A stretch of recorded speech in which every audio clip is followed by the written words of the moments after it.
I'm going to talk a little bit about Brisbane as far as industries current and emerging, some mega trends of the future of work, as well as bringing that back. What does this mean for your clients and for your students? So does that sound all right? Excellent. Can I just check the audience? You mostly from schools? Yeah, schools, colleges, recruitment firms. Shout out what I've missed. Pardon? RTOs, yeah, colleges, RTOs, TAFE. Yep. Okay. So, first of all, I'm going to acknowledge the traditional owners of the land of which we stand here today, the Turrbal and Jagera peoples of Brisbane. I'd like to pay respects to their leaders past, present, as well as the emerging leaders of tomorrow. So, I'm Rachel Colaso. I actually head up Study Brisbane for Brisbane Marketing. Brisbane Marketing is the economic and development agency for Brisbane. So today, like I said, we're going to do a little bit of blue sky thinking. So this is really looking at what the World Economic Forum and McKinsey's research, as well as some of the PwC research that's come out about what we're heading towards.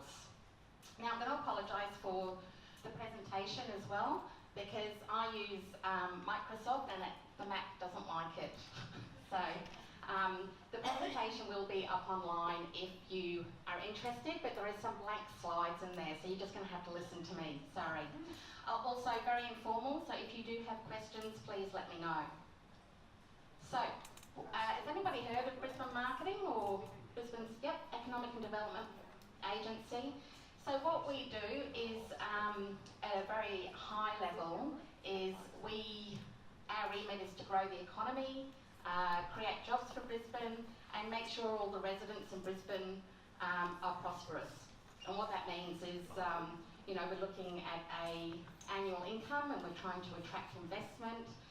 Study Brisbane looks specifically at education in the city and attracting international students, as well as working very closely with universities, schools, RTOs and industry. So within Brisbane Marketing, we're quite unique. We work with the Tourism Bureau for the city. We are also the Investment Attraction Bureau for the city, Conventions Bureau. We look after innovation and skills. So the capital, which is where we are today, is part of our innovation and skills portfolio. And Digital Brisbane is part of that as well, which is talking about developing Brisbane to a smart, connected city. Study Brisbane is also part of that.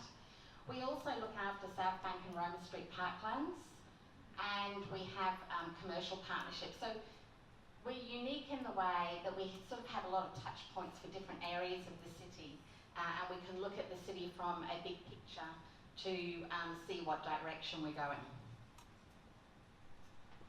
So Brisbane at the moment, when we first looked at Brisbane when we were preparing for the New World Action Plan, which is the city's economic development blueprint, we looked at 5 top industries, and these probably aren't any surprise for you. This is kind of what drives the economy. And they are in healthcare and social assistance, retail trade, scientific and professional, construction and education and training, which is all of our favourites. So what we did find with Brisbane though is that when we were looking at the 2022 is that it's sort of an internal economy, which means that we do a lot of trading amongst ourselves. We don't have a lot of tradable industry sectors. So what that means is that actually we can't grow. To grow the economy and grow industry, we need to actually trade outside the ecosystem, trade outside of Brisbane. So that's what we've really been focusing on, is really supporting new emerging industries and helping our current industries reach outside of Brisbane and connect with the world. So what does that look like? Just going to go back here. So we've been emerging as with a bit of a reputation, especially around digital economy, innovation and startups. I've totally discarded my notes, and I always do that, which means I'm probably forgetting some things.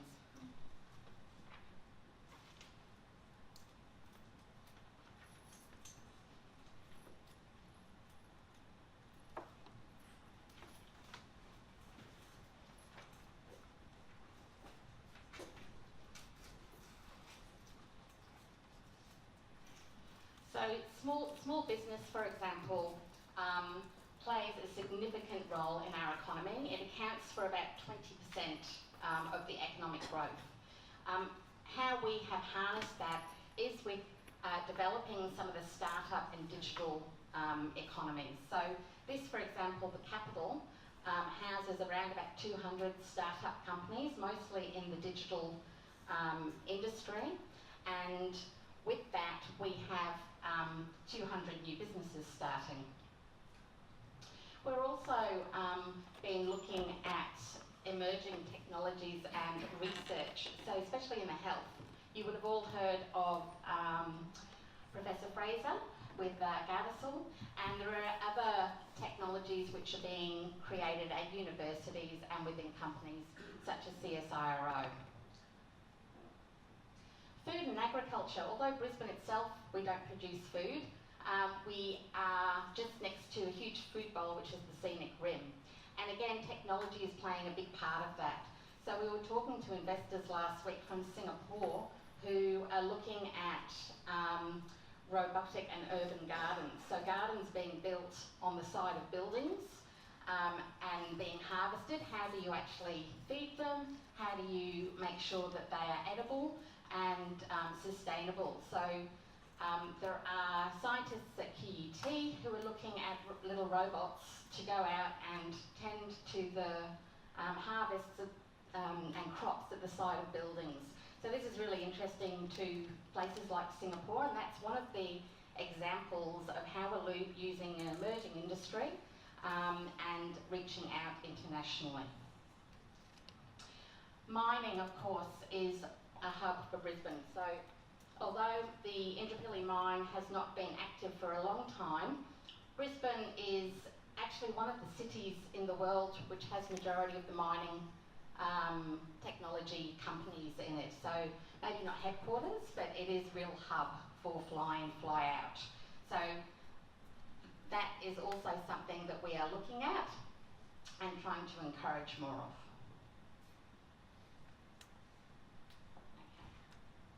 I'm just going to go back to this because I don't know whether you've noticed, but Brisbane is changing a lot, and this is driving some of our new and emerging industries. And what we are trying to do is connect the city a little bit more. We go into Digital Brisbane, which you keep seeing on the screens. Now, Digital Brisbane is all about a smart, connected city, making sure that technology is accessible to residents, businesses, small, medium businesses, and also children. I do encourage you, when you've got time, to have a look at the Digital Brisbane strategy, because there are some really interesting initiatives in there. But we do have a changing landscape. We've got a number of construction projects which are going on, which is actually going to help some of our emerging industries looking forward. For example, the new parallel runway for Brisbane Airport, which will be due for completion in 2020. This is going to mean that Brisbane is going to have a greater capacity than Hong Kong and Singapore airports. So this is going to mean that Brisbane is more accessible, fly in, fly out internationally, and Brisbane Airport Corporation has been very proactive in going and attracting new airlines here. That also means not only people, but to attract new airlines here, you need to fill the underbelly. So it is about logistics, and it's also about exporting of products. Queen's Wharf in Brisbane, you would have all seen that going on, and the dismantling of some of the historical buildings floor by floor. The Queen's Wharf is going to be an integrated casino resort, and it's going to boost one of Brisbane's largest industries, and that's tourism and visitation.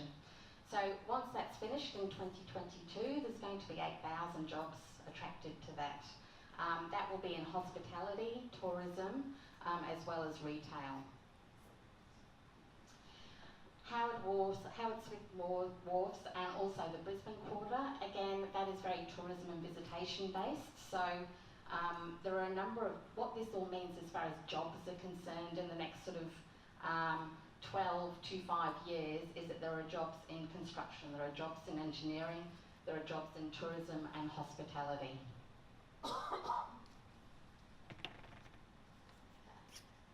So this brings us to, that's what's happening in Brisbane. What's happening internationally? So has anyone heard of the Fourth Industrial Revolution? Yeah, everybody has. That's excellent. Do you know what it's about? Yeah. So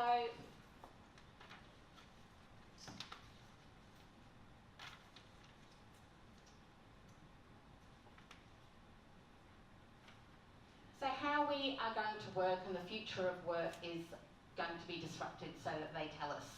And this is being driven by a number of megatrends. Now, why I'm bringing this to your attention and why does it really matter to Brisbane and why does it matter to me? Because majority of students going into primary school at the moment will go into a career or a job that hasn't been created yet and will solve problems that we don't even have. So how do you actually prepare students for this? And it goes back to actually understanding what the trends are going to be in the next 5 to 10 years. So the first one is automation and technology. So again, a lot of industries are being disrupted, they're changing because of advances in technology, and they're moving very, very quickly. You know, you think about when I started work, there was no email. Now we can sort of travel and I have connectivity no matter where I go, as does everybody else, which is good or bad. But what it does mean is that access is changing, and also that means that the workforce is changing. It means the profile of what a student looks like will change, and it also means how industry and education work together is going to change.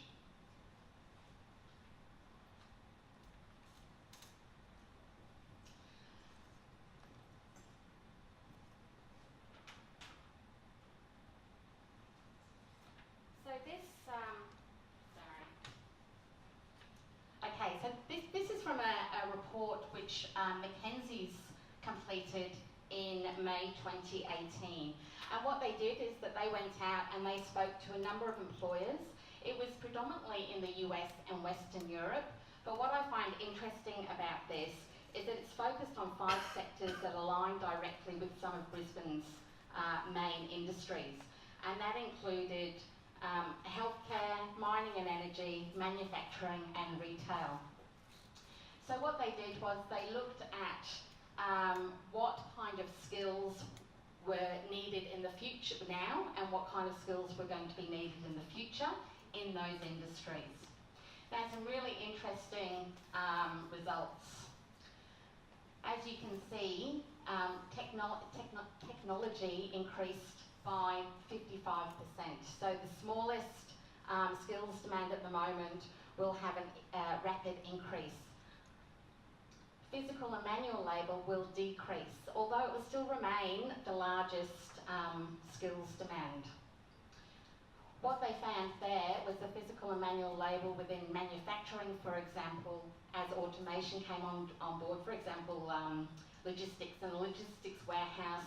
Usually if somebody ordered online or through the phone, a person would have to physically go and get something off the shelf. Now that's all automated from the computer, accesses the robot goes and gets things off the shelf, can take it to a processor and basically can just be sent off by a drone or what have you. So it means that a 20-person job, for example, can be done by one person, and that person isn't so much doing physical lifting, but is actually working in computer. Physical and manual labour, however, in the health sector remained high, and that was because, you know, people care. So the strongest growth in demand for skills was around programming, core skills. So I like to use core skills as opposed to soft skills because they are going to be the foundation. So that is all about communication, it's all about creativity, using critical thinking, and also there's 4 C's. You can tell me the 4th C because I've forgotten.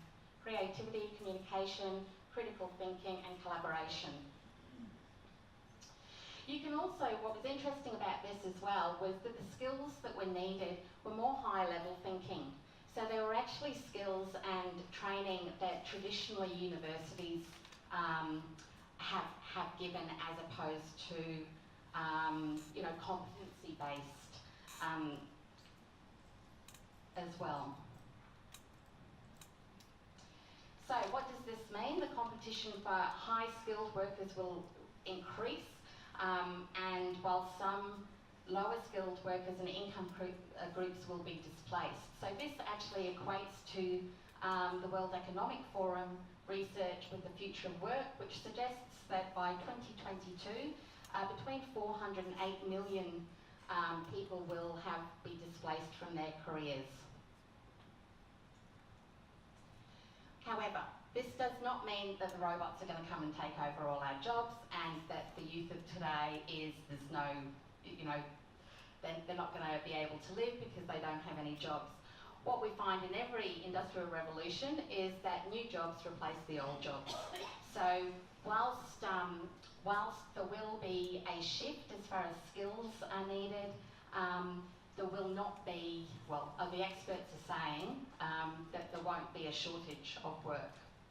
And we'll talk a little bit about that as far as the next mega trend is concerned, and that is the gig economy. So the gig economy, this is about a rise in non-traditional work format. So long gone are the days where majority of people will go to work at 9 o'clock and leave at 5. What is increasing is people actually going and doing project-based work. Now this is being driven not only by the millennials who are wanting to balance lifestyle, but it's also being driven by that talent and skills shortage. So companies no longer have the skills internally to meet their needs because of rapidly changing technology. They need different skills at different times. So what they're doing is that they are increasingly pulling people in for when they need things. So a communications firm, Adele, did a survey at the beginning of, actually in 2017 I think it was.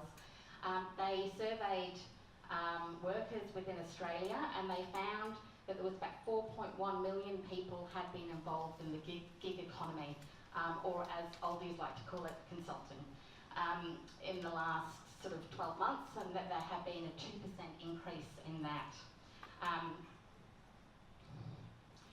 Saying that the reason for freelancing is not because they cannot get a full-time job, but they choose not to get a full-time job. They want to be agile, they want to learn new things, and they're getting paid to do it. They're getting probably paid more to do it. So again, the rise of a lot of the share economy, such as Airbnb and Uber, for example, are 2 examples of freelancing at one aspect.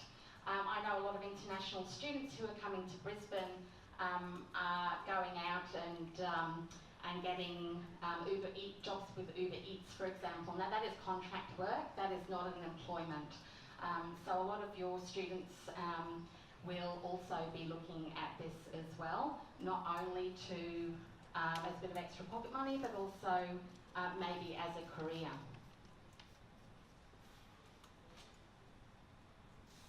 Okay, this is the blank slide.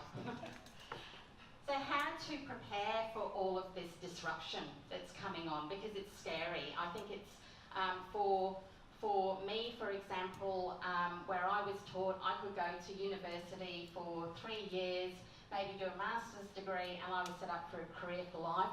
I think those days are over now. Generally, students will go to university, but they will be required to do lifelong learning. And lifelong learning might come in a whole lot of different forms. And you know, it'd be interesting to hear some of the conversations going on around the room, because I know, Ross, I'm going to pick on you. I know the Australian Computer Society, for example, is looking at micro-credentialing. So this is about, because technology is changing so quickly, formal education still has a place. However, as far as universities are concerned, it is difficult to keep up with the technology. TAFE and vocational colleges are a little bit different because they do work very, very closely with industry, and they do have industry come in. I mean, universities do as well, but there tends to be a little bit more flexibility as far as competencies are concerned. So universities are reaching out a little bit more and encouraging students to get some work experience or work integrated learning. So the first thing I would suggest that you tell your students is around lifelong learning. So not only the formal pathways and formal educational pathways, but also look outside. There are lots of resources out there. Maths online courses or MOOCs have been increasingly popular, and a lot of colleges and universities are looking at how these can be taken in bite-sized pieces while people are learning, and then converted into a formal qualification if that is the way that people want to go. For example, the University of Queensland, you can do a couple of courses, you pay additional money, and then you go and do 2 more courses at the university. It means a 2 years master's degree is decreased down to 1 year. So there are lots of additional pathways. Micro-credentialing, like I said, a lot of industry, especially in the tech space, is looking for students who have completed courses or competencies. You can gain those competencies doing a couple of courses at TAFE, for example, or different colleges, or through private firms. So if you go onto LinkedIn, you'll see some people, especially in the tech space, don't list qualifications, they list courses that they've completed. So I've been encouraging your students to look at all the different kinds of opportunities that are out there. The other thing I would say is experience. So I spoke a little bit about work integrated learning, and certainly TAFE colleges and university incorporate that as much as possible. But this is becoming more and more important. We did some focus groups as part of Brisbane marketing with the digital industry, and the main theme that came out is that formal education, there is a gap which is growing between the skills needed and actually what graduates are coming out with. So I think there's still a place for formal education as far as TAFE and universities are concerned, but it needs to be supplemented by experience. Where do you go and get this experience? Well, you can do it formally through work integrated learning whilst students are studying, and that can be done through institutions. But also I'd encourage students to go and find work experience through Volunteers Queensland, for example, has got a lot of volunteering experience. Actually in the startup, we have an event which we hold called Student Connect, and we connect students with potential employers. Majority of employers who come to that are actually startups. Startups can't afford to employ people full time, but they really want to get the skills and innovation and enthusiasm that students bring. So look for opportunities like that. The other thing is travel. Because the world is getting smaller, the gig economy actually is not going to be within Brisbane, it's going to be internationally, because companies can access talent from across the world because of the internet. So if students can travel either as part of their study or go and volunteer overseas, that will actually show to employers that they are agile, that they are good at problem solving. You know, have you ever tried to find a toilet in a country where you don't know the language and you don't know the streets, you know. So this actually proves to employers and industry and provides skills which you can't be taught. The third thing I would say to prepare is networking. So you would have heard maybe a lot about ecosystems, maybe? Have you heard of the ecosystem? This is about actually gathering together people who have got different skill sets, different talents, and different experience to solve a problem. So we're doing that in Brisbane. Again, through Digital Brisbane, we have something called Brisbane Innovate, which is about bringing students, academics, teachers, and business and government together to solve some of the city's civic problems. Because we realise that as a government agency or as a city council, we only see things from one point of view. The same thing is happening with a lot of companies as well. They're bringing the ecosystem together, or different people from different areas together to solve problems. So ecosystem is just another way for networking, really. The capital here has got a startup ecosystem. And you can connect to that, your students can connect to that as well. There are community workshops and spaces here, chambers of commerce, for example, but also there are other innovation groups which I would encourage your students to connect to. So that's what I suggest you do, 3 ways to prepare your students for what's coming.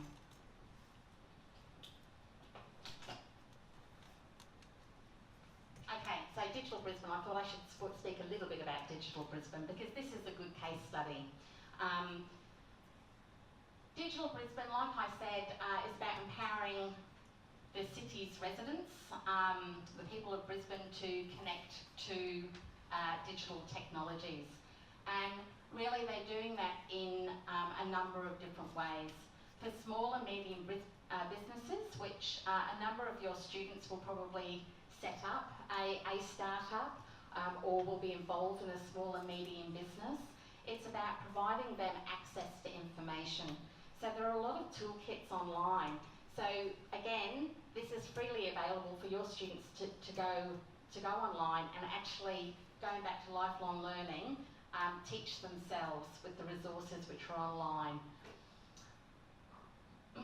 Collaborate Brisbane and Brisbane Innovate, Talented Brisbane, these are all examples of how we are joining together different parts of the city and different parts of the industry to work together. Like I said, part of the Brisbane Innovate, which was in October 2017, one of the examples there, which is very simple, was how to light up, or what would Brisbane's Christmas tree look like. I know that's not the biggest civic problem in Brisbane at the moment, but it's a good example of how some really innovative ideas came up, and it could be quite broad. For residents, I'm going to mention Coded Dojo if you don't know about it. This is available free of charge to students, and it's about teaching students coding. They're available at libraries throughout Brisbane, 11 different locations, and if you have got interest, I can give you some timetabling around that. We're also, as far as the entrepreneurs and startups, through the capital, we support them, and we also look at grants of getting those startups outside of Brisbane, again to build more of that tradable economy. So, in summary, what are the takeaways? Brisbane is changing. We're certainly getting more connected to the outside world. We've got some new emerging industries which present opportunities. The future of work is also drawing us down a particular path where our students are going to be more connected internationally. They're going to have more access to information and avenues for lifelong learning, and also the way that they work is going to be different. So to prepare them for this now and into the future, there are 3 things that I suggest. Really talk to them about lifelong learning. Talk to them about pathways now, sure, but also give them the expectation that they will need to learn and relearn and that the career that they go into when they first come out of school or university or college might change several times throughout their lifetime. To, you know, formal education is not enough. You also need experience. So travel experience, work experience, life experience. You know, they open themselves up to all the opportunities that they can. And finally, their networks. So this isn't only about the old schoolboy and girl network, it's also about the community networks, their work networks, and also the broader ecosystems. So